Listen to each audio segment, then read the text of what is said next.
వాస్తవం చూపించుకొని ఇమీడియట్ గా మా అన్నింటికి వెళ్ళిపోయి అన్నింట్లో పడుకున్నారు. మీకు ప్రతిదీ తెలుస్తుంది. ఈ రోజుల్లో ఏది దాచలేరు. మరి ఇంత క్యారెక్టర్ అసాసినేషన్ నేను చేయని దానికి చేశారని నా భార్య వచ్చిన తర్వాత నేను చెడ్డోడినయ్యానని అదే వాళ్ళ తల్లిదండ్రులు ఉండుంటే గమ్మునుంటారా అండి? ఈరోజు నేను గమ్మునుంటే ఎలా అండి? తనకి తల్లి అయినా తండ్రి అయినా అన్ని నేనే అండి. ఈరోజు తను వాళ్ళ ఇంట్లో ఆధారపడదు, నేను మా ఇంట్లో ఆధారపడను. నేను నా సినిమాలు చేసుకుంటున్నాను. తను సొంతంగా ఒక టాయ్ కంపెనీ పెట్టుకున్నాను.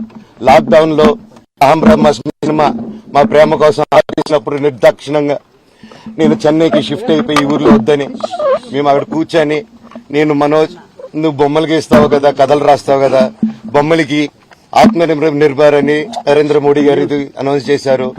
ఈ బొమ్మలు నీకు బొమ్మలు ఇష్టం, పిల్లలు ఉన్నారు, మనమే క్రియేట్ చేద్దాం బొమ్మలు అంటే లాక్డౌన్ లో నేను డ్రాయింగ్లు చేసి కథలు రాసుకొని నా ఫ్రెండ్స్ దగ్గర కొంచెం అప్పులు చేసుకొని మేమే పెట్టుబడులు పెట్టుకుంటూ నా ఫ్రెండ్స్ కూడా పెద్ద కష్టపడి వచ్చిన వాళ్ళండి. వాళ్ళకున్న కొంతలో నాకు పంచుకుంటూ మమ్మల్ని కాపాడుకుంటూ ఒకరినొకరు కాపాడుకుంటూ నిలబడి ఈ రోజు మనీని నిలదొక్కున్నామండి. నేను నా భార్య తను కష్టపడుతుంది.